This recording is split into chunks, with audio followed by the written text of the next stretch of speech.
Alors bienvenue à tous, bienvenue dans cette nouvelle vidéo. Je vais faire la distinction entre pourquoi, je vais répondre à cette question, pourquoi est-ce que l'enfant parfois se développe que dans un domaine, donc en étant surdoué évidemment, et pourquoi d'autres au contraire choisissent plusieurs domaines. Donc il y a une explication qui est logique en fait au fait que l'enfant va se tourner vers un seul domaine. Eh bien ça peut être simplement parce que c'est un domaine qui est caché, un domaine que les autres ne connaissent pas, un domaine qui n'est pas non plus, qui ne fait pas partie de ce que les frères et sœurs voudraient développer, un domaine qui lui est plus spécifique ou simplement un domaine qui a été encouragé dans une période de sa vie où il a pu apprendre justement parce qu'il a eu accès à ces connaissances-là. Donc on a vu que le milieu dans lequel vit le surdoué est très important pour pouvoir se développer. Donc vous avez des enfants comme ça qui vont rester inhibés parce que le milieu familial n'est pas épanouissant ou parce qu'il y a des problèmes personnels trop importants, des problèmes sociaux trop importants, des problèmes d'entente, etc. Et du coup, l'enfant peut s'inhiber et éviter de s'extérioriser. Et donc, il peut développer comme ça une aptitude qui lui est personnelle, qui va être cachée, comme l'écriture. L'écriture est quelque chose qui peut se faire dans une chambre, qui peut être caché en dessous d'un matelas, et sans que cela soit visible, en tout cas par l'entourage. Et donc, ce don-là va passer vraiment inaperçu. Et quand on va demander aux parents, mais quel don votre enfant a de particulier, ils vont répondre, mais rien du tout. Mais rien du tout, non, vous allez chercher quelque chose où il n'y a rien. Et en fait, non, il y a quelque chose. C'est simplement que l'enfant a décidé de choisir un domaine précis, donc pour ces raisons-là, mais aussi parfois justement pour ne pas avoir un peu la tourniole en différents domaines. Alors, on l'a déjà vu plusieurs fois, le surdoué a vraiment du mal à se concentrer sur une chose en particulier. Quand il aime bien plusieurs choses, il se concentre sur tout à la fois. Et il a une faculté exceptionnelle d'être concentré sur ce qu'il adore. Par contre, quand il déteste, on l'a vu, il va bâcler très fort, il va bâcler, voilà, enfin, il ne va pas aller dans ce qu'il devrait aller, en tout cas d'un point de vue scolaire et d'un point de vue de l'apprentissage. Et donc, il peut avoir énormément de mal à apprendre certains domaines. Il peut être très, très bon dans un domaine et très mauvais dans un autre. Et c'est un peu ça le surdoué, il est extrême dans tout. Il adore ou il déteste. Mais il n'y a pas de demi-mesure en fait. Parce que c'est soit ça le passionne et dans ce cas-là il va creuser, creuser, creuser, creuser, il a envie d'en savoir plus, il est effréné, il veut vraiment, c'est une passion, hein, donc il veut vraiment savoir, savoir, savoir, il va lire des livres, 1, 2, 3, 4, 5, ça va être 20, 30 facile sur quelque chose qui l'intéresse, mais ne lui demandez pas de lire une demi-page même limite sur quelque chose qui l'intéresse pas, ça va l'emmerder, mais vraiment à du 200% au point qu'il va en être irrité physiquement et vraiment ressentir une certaine colère, il peut être extrême dans ses réactions aussi, ne pas du tout vouloir qu'on lui prenne en fait ses idées, ses pensées, parce qu'il est tellement concentré sur autre chose qu'il s'y donne mais avec tout son cœur et toute son énergie, et même parfois il dépasse son énergie au point de terminer épuisé, quand il va s'endormir c'est sur son cahier, sur son livre, quand il aura mal aux yeux, là il va dormir, mais pas avant d'avoir dépassé une certaine limite physique en fait. Et donc voilà. Et donc on a ces enfants donc, qui excellent que dans un domaine et puis d'autres dans plein d'autres. Et est-ce que ces enfants sont tellement différents? Eh bien non, ils ne sont pas tellement différents. Tout dépend du contexte dans lequel ils sont. Et on a vu comme ça des enfants qui au départ étaient soi-disant pas doués dans grand chose parce qu'on n'avait pas découvert le domaine où ils pouvaient exceller. Et puis à un moment donné, on fait sauter un peu les barrières, etc. On encadre mieux l'enfant, on le met dans un endroit beaucoup plus sécurisant, etc. Et puis là, vous allez voir toutes des barrières qui sautent en fait, et l'enfant qui va commencer à exceller dans plusieurs domaines. On voit ça par exemple quand on change un enfant d'école, une école où ça se passait vraiment très mal avec les anciens camarades, et puis avec les nouveaux, ils sont plus tolérants, ils sont plus cool, ils vont moins regarder, ils sont peut-être occupés par autre chose ou par d'autres personnes, et donc ils vont pas ennuyer le surdoué qui est là dans un coin, qui généralement a un peu peur quand même que ça se reproduise. Et puis alors là, il va pouvoir se développer et les autres vont lui faire ah tiens c'est bien, t'as vu, tu fais ça, c'est pas mal. Et peut-être le valoriser. Et donc vous allez voir des enfants comme ça qui vont apprendre très vite dans des domaines particuliers. Et parfois dans plein de choses, tout d'un coup on le voit faire des bons mirobolants au niveau des connaissances, il va intégrer très vite les choses, il va les décomposer, les décortiquer, les analyser, faire des liens beaucoup, enfin voilà, avoir des idées originales dans le sujet et vouloir aller plus loin que le bouquin, plus loin que le cours, ce qui ennuie beaucoup les professeurs parce que ça les oblige à creuser davantage le sujet et ils sont à un moment donné aussi dépassés aussi parce que les connaissances ont leurs limites. Et donc il y a forcément une frustration à un moment donné de ne pas pouvoir dépasser ces limites-là. Et alors c'est à ce moment-là généralement que soit vous avez un esprit créatif, scientifique, etc. et vous voulez en connaître plus pour en découvrir plus. Donc là vous comprenez qu'il y a une limite dans toutes les connaissances de... Voilà, vous avez fait plein de bibliothèques, ok, vous avez été surfer sur Internet, enfin maintenant il y a beaucoup d'Internet. C'était beaucoup plus frustrant avant où on devait se limiter aux bibliothèques et on avait moins accès à des connaissances. Maintenant on a accès à plein de choses, mais en même temps on peut être bombardé par plein de choses aussi. Et donc le problème c'est qu'on ne sait plus se canaliser dans un domaine précis. Et donc on va avoir un certain tournis comme ça avec toutes des idées et à un moment donné on peut s'épuiser, on peut s'énerver parce qu'on ne trouve pas de solution et qu'on a envie, tellement envie que ça devient obsessionnel et ça devient compulsif au point de pouvoir créer des obsessions, des comportements presque dépressifs en fait parce que il y a une certaine énergie qui est mise là-dedans et qui n'aboutit pas. Et donc là, c'est très difficile à gérer. Et donc, ce qu'il faut faire, c'est évidemment recanaliser vers ce qui est le plus important, essayer de reprendre du recul par rapport à ça, ce qui est difficile quand on a le nez dedans dans quelque chose qu'on adore. Mais voilà, c'est tous les défis des surdoués, parce que les surdoués ont énormément de défis. Alors oui, ils ont des dons et ils sont valorisés parfois pour ces dons, parfois pas du tout, parfois ils sont haïs pour ça. Mais la haine cache un amour, hein. La haine est très proche de l'amour, donc quand une personne est haïe, généralement c'est parce qu'il y a un amour déçu derrière, un amour qui ne peut pas s'exprimer, parce que justement il y a la frustration de ne pas se sentir à la hauteur. Parfois l'autre ne se sent pas à la hauteur du surdoué, c'est pour ça qu'il le rejette tout simplement. Le surdoué ne comprend pas, il croit justement que c'est parce qu'il n'est pas assez bien, hein, qu'il n'est pas assez social, enfin voilà, parce qu'il ne réussit pas assez ou parce qu'il déçoit. Effectivement, quelque part, il déçoit forcément puisqu'il a une nature différente, mais voilà, une fois qu'il comprend qu'il peut quand même essayer de composer avec l'autre, et s'il comprend que cette haine-là est aussi une forme d'amour caché, il peut peut-être plus facilement attraper cet amour-là et le retourner, comment dire, de façon à ce que ça soit favorable pour tout le monde. S'il met à disposition ses compétences à l'autre et qu'il explique à l'autre qu'il a des compétences qu'il n'a pas, alors ça devient un échange, ça devient une amitié et ça peut fonctionner tant que les deux sont tolérants, tant que les deux sont capables d'amour, etc., etc. On ne va pas revenir là-dessus évidemment. Il y a des cas où ça ne fonctionne absolument pas, où ça ne peut pas fonctionner techniquement par la nature de chacun. Donc voilà, je pense que ce qu'il faut bien comprendre, c'est que c'est pas parce qu'un enfant est en échec scolaire complet qu'à un moment donné il va pas remonter la pente.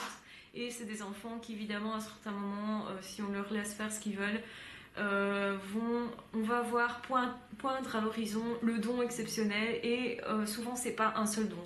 Il n'y a pas juste un don intellectuel, juste un don pour la musique, juste un don. Non, il y a plein de dons généralement qui sont là, on dirait plutôt endormis, hein, et à un moment donné, eh bien, l'enfant peut le réveiller au fur et à mesure, donc ça peut être passer d'un domaine à l'autre, ça peut être exploiter plusieurs domaines en même temps, tout en sachant qu'il faut choisir des domaines, hein. Et c'est ça qui est extrêmement frustrant dans la vie généralement d'un surdoué, c'est qu'il veut exploiter plein de choses. Il voudrait être tout à la fois en fait. Il voudrait à la fois être l'amoureux transi qui rencontre l'amour adolescent et en même temps connaître la solitude, ce que la solitude peut apporter avant de rencontrer quelqu'un. Il voudrait tout être et tout vivre. Et forcément c'est extrêmement frustrant parce que c'est pas possible. Et pourquoi est-ce qu'il veut tout vivre? Parce qu'il veut tout connaître, parce qu'il a cette envie et cette force de vivre justement, parce qu'il veut tout connaître, tout apprendre et tout comprendre. Et forcément il y a des limites à tout. Et quand il comprend que les adultes n'ont pas les réponses à tout, que les bouquins n'ont pas les réponses à tout, bien sûr il va continuer sa quête, mais il va le continuer différemment. Il va se dire ok, là je suis arrêté, et bien sûr c'est frustrant d'être arrêté, mais en même temps il va pouvoir reprendre son souffle à ce moment-là en se disant ok, je suis arrêté dans tel domaine, je prends tel autre domaine pour m'améliorer, etc. Et donc voilà, donc il doit apprendre à persévérer, à avoir de la patience même quand il est face à une barrière, parce que c'est souvent à ce moment-là que le surdoué se dit ok, je change de domaine mais je reviens plus à mon domaine précédent, ce qui est pour moi une erreur. Si on veut vraiment évoluer dans un domaine précis, il faut s'y tenir. Parce que évidemment, le surdoué a besoin de faire un apprentissage aussi. Hein. C'est pas parce qu'il apprend plus vite qu'il a la science infuse et qu'il va réussir d'office partout. C'est pas vrai du tout. Il y a quand même toujours des domaines où il réussit pas. Et puis il y a des domaines où il n'a pas réussi tout à un moment donné. Et puis à un moment donné, il va avoir un déclic. Et tout d'un coup, paf, le train est en marche. On a ouvert une porte, c'est vraiment ça. On a ouvert une porte et tout s'exprime. Et enfin, le potentiel est là et il est avec toute sa force et il peut enfin gravir cet échelon-là qu'il avait tellement rebooté jadis. Voilà, c'est compliqué et en même temps, mais c'est une chance parce que c'est déroutant pour le surdoué qui se dit mince, j'ai des capacités, et puis en même temps, à certains moments, on dirait que j'ai rien comme capacité, puisque je me retrouve acculée face à un mur, je me retrouve tout bêtement là, il y a des barrières, je ne sais plus les traverser, et quoi, je fais quoi de ça. Eh bien, en fait, mais simplement persévérer, contourner les barrières par d'autres idées nouvelles, etc. À un moment donné, vous allez passer outre, effectivement, tant que vous ne vous arrêtez pas en vous disant ah ouais, en fait, j'ai perdu mon potentiel. Ça, c'est une erreur de pensée qui n'est pas si rare que ça, qui est plutôt typique à l'enfance, parce qu'au fur et à mesure, généralement, le surdoué comprend quand même que son potentiel, il ne peut pas le perdre, donc ce qui lui rassure quand même, parce que sinon, au départ, vous avez des angoisses qui sont importantes, chez l'enfant en tout cas.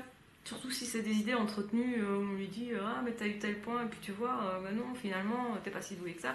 Donc il faut éviter ce genre de comportement parce que justement il a peur de perdre quelque chose, il a peur de pas être à la hauteur des attentes du professeur, des parents, de la famille qui lui ont mis une étiquette surdouée sur le dos et il se dit mince qu'est-ce que je vais devoir faire avec ça. Ah ouais je vais devoir en fait je vais devoir être à la hauteur et ça c'est quand même compliqué pour un enfant surtout s'il est petit.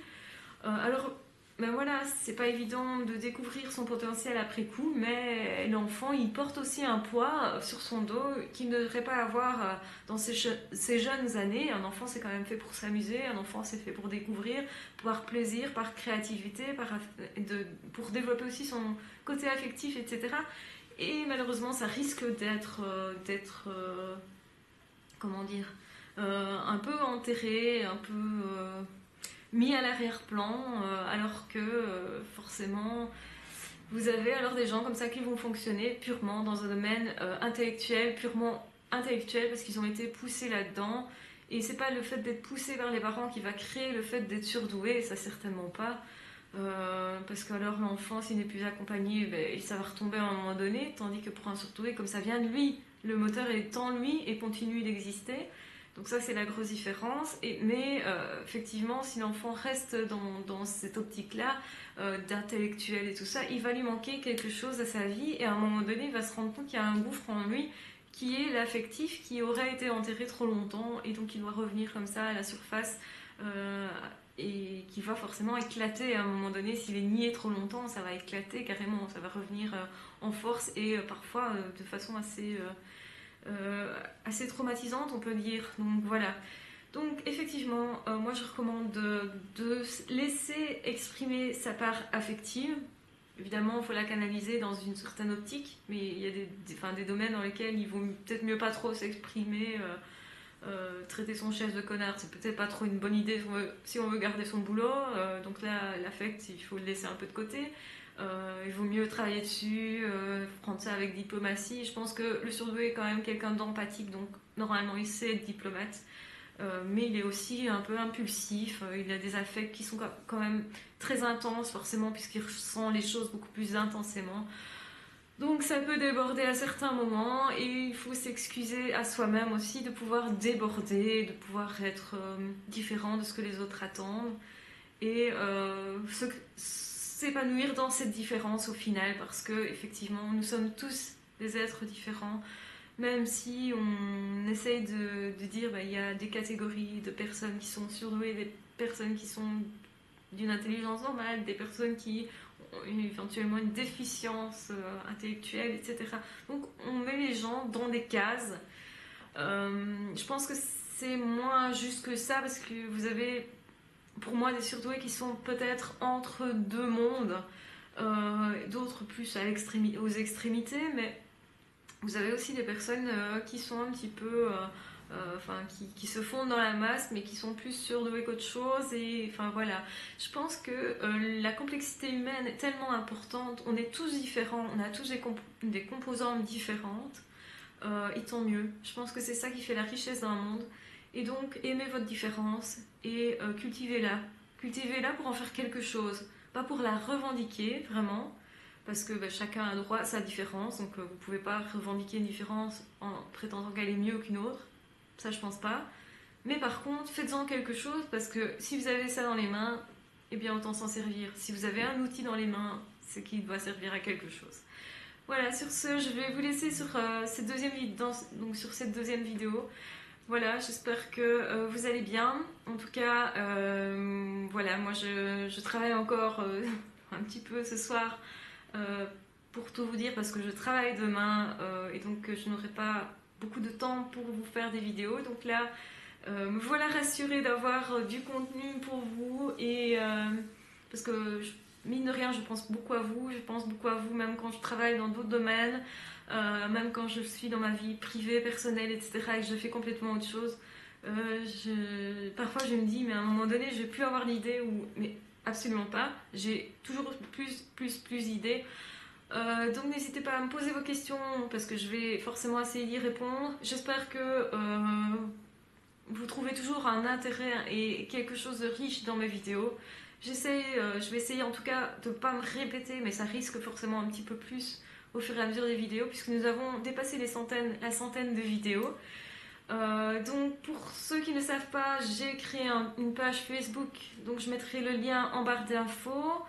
Pour les personnes qui m'ont demandé, puisqu'elles sont quand même nombreuses, pour que j'active un compte PayPal sur mon adresse de mail en fait, que vous connaissez normalement, eh bien c'est fait. Donc je vous remets aussi l'adresse de mail pour que vous m'écriviez ou bien, enfin voilà, pour faire ce que vous voulez avec au fond.